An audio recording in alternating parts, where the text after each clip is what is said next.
Hola, buen día. En la clase de hoy vamos a hablar sobre técnicas de biología molecular y marcadores moleculares y en un segundo video las principales aplicaciones que tiene en medicina veterinaria.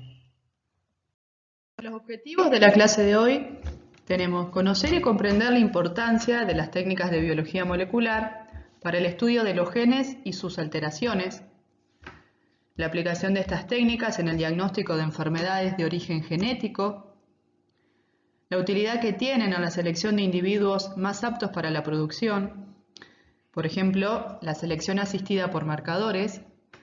Esto es un tema que vamos a ver en un curso más avanzado de genética de poblaciones y mejoramiento animal.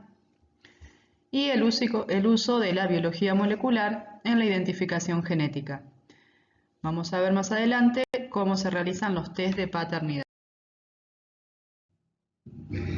Entre los contenidos de la clase de hoy vamos a ver qué son las endonucleasas o enzimas de restricción, qué significa la PCR, cuáles son los fundamentos de esta técnica, reacción en cadena de la polimerasa, cómo se separan los fragmentos de ADN en geles de agarosa, qué es el RFLP, los análisis de paternidad y los BNTRs, cómo se analiza el ADN, cómo se determina su secuencia y los análisis por Sauerbrot. ¿Y a qué se denominan técnicas de biología molecular? Son técnicas de laboratorio. Básicamente, lo primero que necesitamos es aislar el ADN, purificarlo del resto de los componentes celulares. Luego necesitamos visualizarlo, también cortarlo, pegarlo. Todas estas herramientas de manipulación del ADN dieron lugar al nacimiento de la ingeniería genética. También podemos amplificar una región en una enorme cantidad de moléculas a través de la PCR o reacción en cadena de la polimerasa. Lo vamos a ver más adelante en la clase. También podemos cortar una determinada región con enzimas de restricción, que son enzimas que cortan el ADN en el interior, para ver si una mutación provoca la pérdida o ganancia de un sitio de restricción. Para empezar, vamos a describir qué son las enzimas de restricción, también conocidas como endonucleasas. Son enzimas que producen cortes en el interior de la molécula de ADN, en la doble hélice. ¿Qué reconocen estas enzimas? Secuencias cortas específicas de 4 a 6 pares de bases. Estas secuencias son palindrómicas.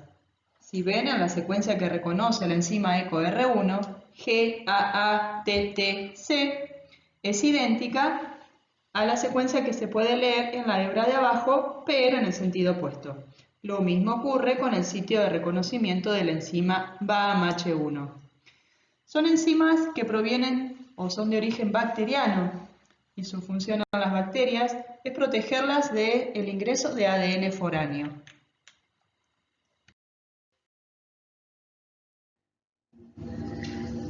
Los que descubrieron las enzimas de restricción fueron los científicos Hamilton Smith y Werner Arber por la década de los 60. En esta diapositiva lo que pueden ver como ejemplo 4 enzimas de restricción. Las dos primeras tienen un sitio de reconocimiento de 6 pares de base y las últimas dos de 4 pares de bases. Otra particularidad de las enzimas de restricción, aparte de su alta especificidad, es cómo quedan los extremos del ADN que fue cortado. Hay dos alternativas, que queden extremos cohesivos o que queden extremos romos. En el primer caso, la enzima corta de manera simétrica la doble hebra, por lo que quedan extremos simple cadena complementarios entre sí. Cuando los extremos son romos, la enzima corta las dos hebras por el mismo lugar, generando dos extremos doble cadena. En segundo lugar, vamos a hablar de la PCR o reacción en cadena de la polimerasa, por sus siglas en inglés. Es una técnica de laboratorio utilizada para amplificar secuencias de ADN. Este método utiliza unas secuencias cortas de ADN llamados primers o iniciadores o cebadores, que son específicos de la parte del genoma que queremos amplificar. Para poder separar la doble hebra de ADN, es necesario aumentar la temperatura a unos 90-95 grados. Posteriormente, la temperatura se baja a 50-56 grados, que permite la hibridación de los primers a la secuencia molde. Por último, la temperatura se vuelve a subir a 72 grados, que es la temperatura óptima de polimerización de una ADN polimerasa muy particular, la cual es termoestable y se llama Taq polimerasa. ¿Qué necesitamos para hacer una PCR? Básicamente, tratamos de hacer lo mismo que ocurre in vivo, pero in vitro, los mismos ingredientes. Necesitamos DNTP o desoxirribonucleótidos, que ya lo vimos en la primera clase de estructura de ADN. Necesitamos cebadores o iniciadores, también conocidos como primers. A diferencia de lo que ocurre in vivo, donde los primers son de ARN, en la PCR se utilizan primers de ADN. También se suelen usar iones como calcio, magnesio, una solución o tampón buffer que nos asegura mantener un pH adecuado para el funcionamiento de la polimerasa. Necesitamos una enzima que polimerice nucleótidos, esto es la enzima ADN polimerasa, la más común es la Taq. Necesitamos ADN molde y un aparato denominado termociclador. Toda esta mezcla de reacción en un volumen muy chiquito, muy pequeño, de unos 20-50 microlitros, se hace en un tubo y se lleva al termociclador. La anterior mezcla de reacción se coloca todo dentro de un tubo de ensayo. Este tubo posteriormente se pone dentro del termociclador, que es el aparato que pueden ver en la figura de la izquierda. En este aparato podemos regular cuánto dura el tiempo de desnaturalización, cuánto dura la etapa de hibridación o annealing y cuánto dura el tiempo de extensión. Está todo automatizado, es decir, podemos repetir estas tres etapas la cantidad de ciclos que nosotros querramos. Por lo general es entre 30 y 35 ciclos. Uno de los principales parámetros que podemos setear o regular en el termociclador es la temperatura de annealing, que va a depender de cuán específicos sean nuestros primers para pegarse o hibridarse al ADN molde. También lo que podemos hacer es setear o regular cuánto dura la etapa de extensión a 72 grados. Esto va a depender lógicamente del tamaño del fragmento a amplificar. Cuanto más grande el fragmento, más tiempo le damos a esta etapa de extensión. Para poder ver si dio o no dio la PCR, lo que necesitamos es un aparato que se llama cuba electroforética, la cual tiene un polo negativo y un polo positivo. Está rellena con un buffer con muchas sales. También es necesario hacer un gel de agarosa. Por más detalles de cómo se hace un gel de agarosa, pueden visitar el blog Desde Mendel hasta las moléculas, donde hay un video que les detalla paso a paso cómo se elabora un gel de agarosa. Una de las particularidades que tiene es que es necesario poner bromuro de tidio, que es un colorante que se intercala en las dobles hélices, lo cual cuando una vez ponemos el gel bajo un transiluminador UV, van a ver lo siguiente. Se ven las bandas de ADN coloreadas de un color naranja otorgada por el bromuro de tidio. El ADN, al ser una molécula con carga negativa, va a correr siempre hacia el lado positivo, es decir, hacia la parte inferior del gel. Las moléculas más pequeñas corren más rápido o migran a una mayor velocidad comparada con el ADN de mayor tamaño, que queda retenida siempre más cerca de la fosa o el pocillo donde se lo sembró. La electroforesis en gel de agarosa es una forma muy eficaz para separar los fragmentos de ADN de diferentes tamaños. Como les mostré anteriormente, el gel de agarosa está contenido dentro de una cuba electroforética. la cual genera un campo eléctrico con un polo negativo en la zona donde se siembra el gel y un polo positivo en la zona en la cual finaliza el gel, en el lado opuesto. Al ser el ADN una molécula con relación masa-carga uniforme, siempre se van a separar de acuerdo a su tamaño. Los fragmentos de mayor tamaño van a quedar contenidos o retenidos más cerca del pocillo de siembra y los fragmentos más pequeños se mueven más rápidamente, por lo cual van a migrar hacia la zona inferior del gel. ¿Y por qué el ADN migra hacia el lado positivo? Porque tiene una carga negativa. Los grupos fosfato, que forman los nucleótidos, con los cuales está hecho la cadena de ADN, tienen carga negativa. Una parte importante al realizar geles de agarosa es tener un marcador de peso molecular que consiste en una mezcla de fragmentos de ADN de tamaño conocido. De esta manera podemos comparar el tamaño de la banda amplificada con el del marcador molecular y determinar con bastante precisión cuál es el tamaño de nuestra banda.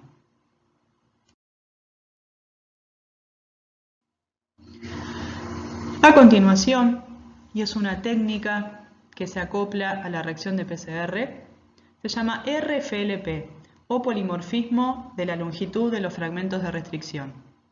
Es una técnica de biología molecular que nos permite detectar fragmentos de ADN de diferente tamaño. Ahora les vamos a dar un ejemplo de cómo funciona la RFLP.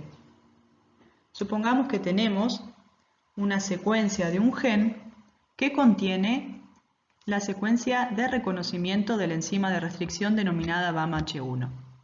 Esta endonucleasa reconoce y corta el ADN siempre que encuentra la secuencia CCTAGG. Este es el sitio de reconocimiento normal en un alelo de un gen. Ahora, si este alelo presenta una mutación y en este mismo sitio, en lugar de una C, cambia por una T, este sitio ya no es más reconocido por la endonucleasa de restricción BAMH1.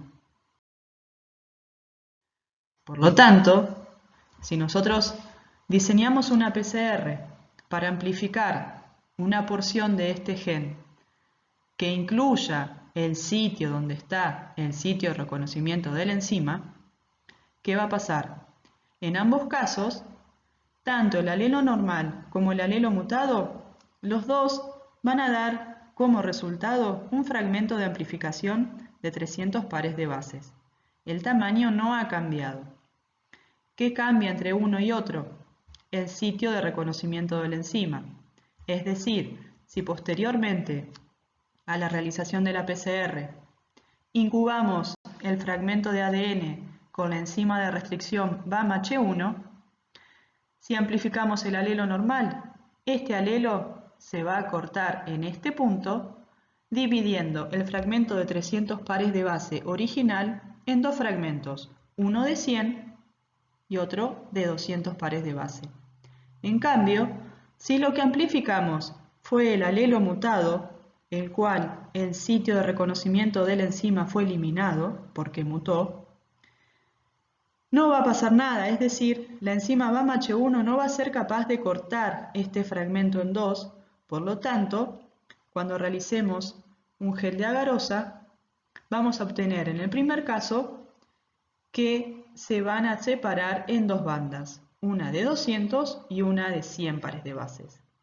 En cambio, cuando sembremos el producto de PCR que fue sometido a digestión con la enzima BAMH1, vamos a ver que vamos a detectar un fragmento de 300 pares de base.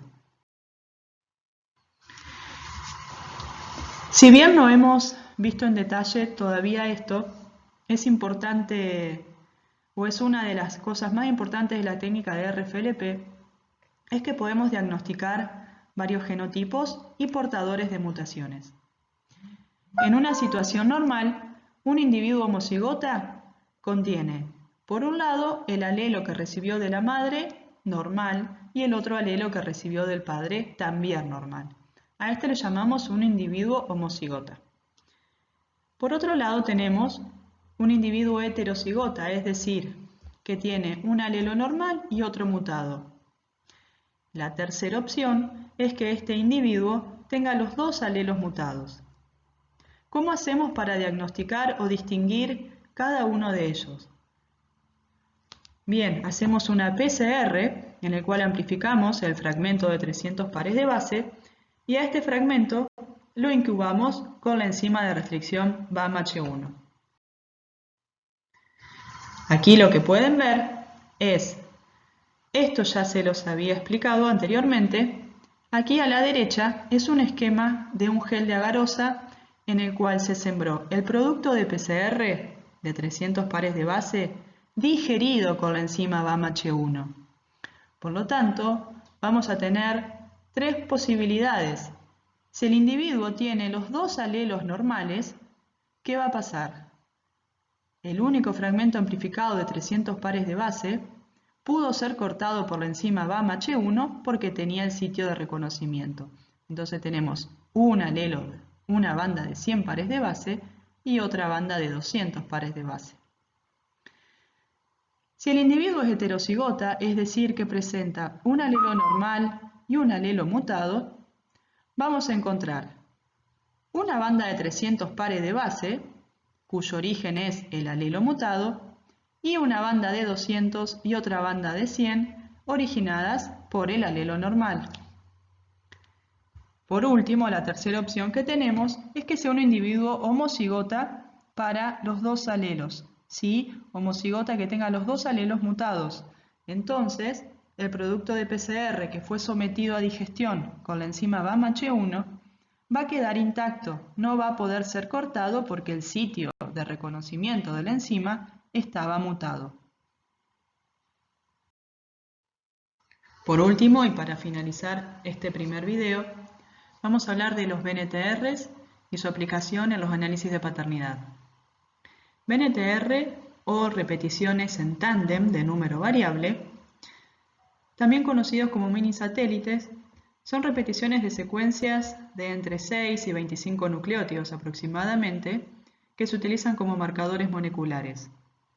El número de repeticiones de estas secuencias es variable. Por ejemplo, esta figura ilustra de manera muy clara cómo se pueden identificar diferentes individuos de acuerdo al número de repeticiones variables.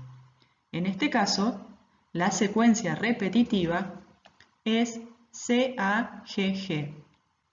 En este individuo, uno de los cromosomas tiene 1, 2, 3, 4, 5, 6, 7.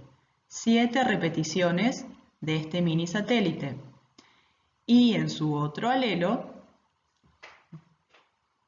tiene 4 repeticiones. Otro individuo presenta 5 repeticiones en un caso y 5 repeticiones en otro. Es decir, es homocigota para este BNTR. Otro tercer individuo puede presentar 6 repeticiones de esta secuencia CAGG y en su otro cromosoma homólogo presentar 4 repeticiones de este mini satélite. Por último, otro individuo puede tener 1, 2, 3, 4, 5, 6, 7, 8, 9, 10 copias o 10 repeticiones de esta secuencia repetitiva y en el otro cromosoma homólogo tener 5 repeticiones de este BNTR.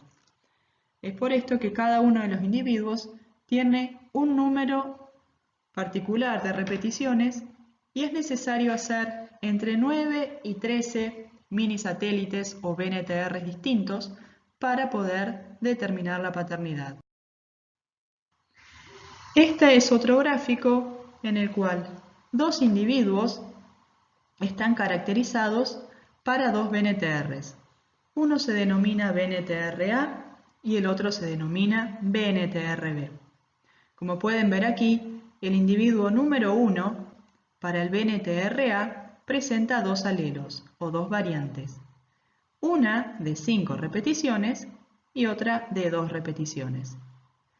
Mientras que el individuo 2 para este BNTRA presenta solo el alelo A3 y el alelo A4. Como ven, este BNTRA es muy polimórfico, es decir, en la población presenta alelos de diferente tamaño. Si nos enfocamos en el BNTRB, vamos a ver que el individuo número 1 presenta el alelo B2. ¿Por qué? Porque tiene 2 repeticiones y el alelo B1. Mientras que el individuo 2 tiene 3 repeticiones del alelo B3 y 2 repeticiones del alelo B2. Si se hace una PCR, en la cual consiste en amplificar a partir de las regiones que flanquean estos BNTRs, que son comunes en todos los individuos, vamos a poder sembrar en un gel de agarosa y visualizar el tamaño de los fragmentos amplificados. En el primer caso, el individuo número 1 nos va a dar 5 bandas, es decir, una, la de mayor tamaño, que corresponde al alelo A5 del BNTRA. La siguiente banda, en tamaño, corresponde al alelo B2, este de aquí. La tercera banda que vamos a encontrar corresponde al alelo B1 del alelo BNTR y la más pequeña de todas corresponde al alelo A2 del BNTRA. Analizamos el resultado de la PCR de amplificar 2 BNTRs en el individuo 2. Vamos a ver, una banda, la más grande de todas, corresponde al alelo B3 de este BNTR, seguida del alelo B2, el alelo A4 y el alelo A3. En la anterior diapositiva lo que vimos fue un ejemplo muy sencillo en el cual solamente se analizaban 2 BNTRs. En la realidad lo que se debe hacer es hacer una PCR con varios BNTR en simultáneo, lo que permite es obtener un patrón único para cada individuo y así poder distinguirlos uno de otro.